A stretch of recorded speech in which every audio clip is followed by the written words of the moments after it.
Peggy 12.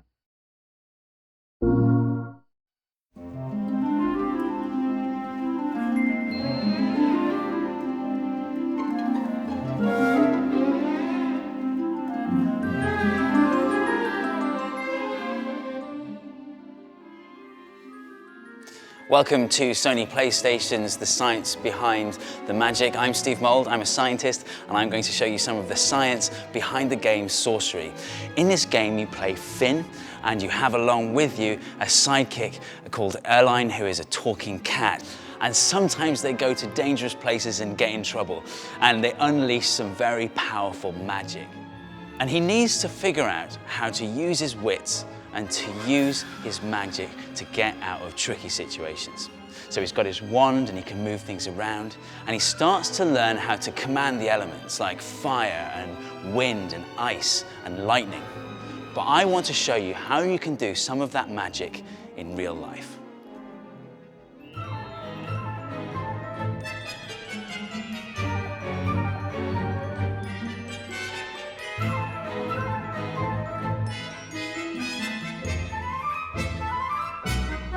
In Sorcery, Finn uses his wand to move things around.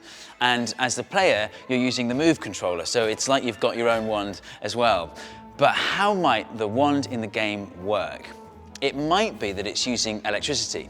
I've got a wand here that I can use to generate electric charge. So when I press this button here, it creates a positive electric charge in the wand. And I can use it to transfer that charge to other things. So I've got a filament here, and by touching them together, I can transfer a positive electric charge to the filament. And when you've got two objects that both have a positive charge, they'll repel each other. So I should be able to move this filament around using the repulsive electric force between the two. Here we go.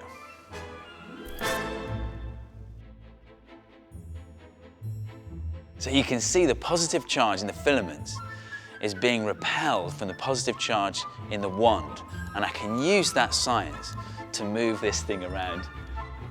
And that is my version of a magic wand.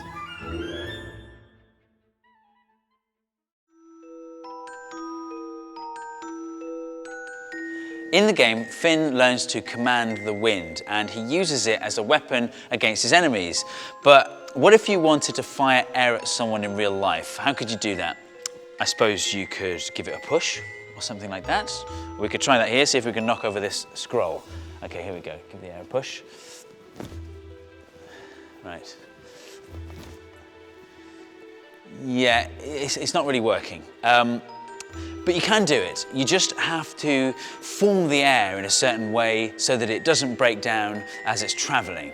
And there is a way to do that. You create a circular vortex, and all you need is a special cannon called a vortex cannon or a smoke ring cannon. I've got one here, and I should be able to knock down this scroll quite easily. Yes! And so that is how I would fire air at someone.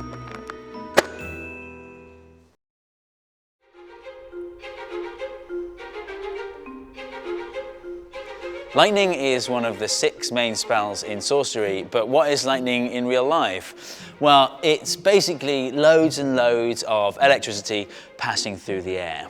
And you know about electricity, you've got it in your home, it passes through the wires in your home, but you'll never see electricity jumping from one wire to another wire in your house. And the reason you don't see that is because air is a really bad conductor of electricity. So if I want to make electricity jump between these 2 rods of metal, I'm going to need to push really, really hard. And that means getting a really high voltage. So the voltage between these 2 bits of metal is 40 times greater than the voltage in your house. So we should be able to get the electricity to jump from one to the other. Let's see.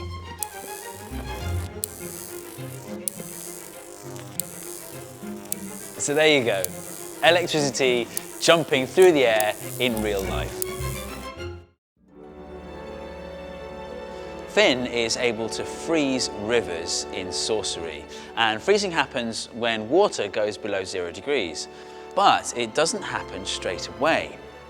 water needs a little bit of encouragement to turn into ice. And so I've got some water here that's below freezing but hasn't yet turned into ice. And the encouragement I can give it is to pour it over some ice that already exists, and hopefully the crystals will grow over the ice. Let's see.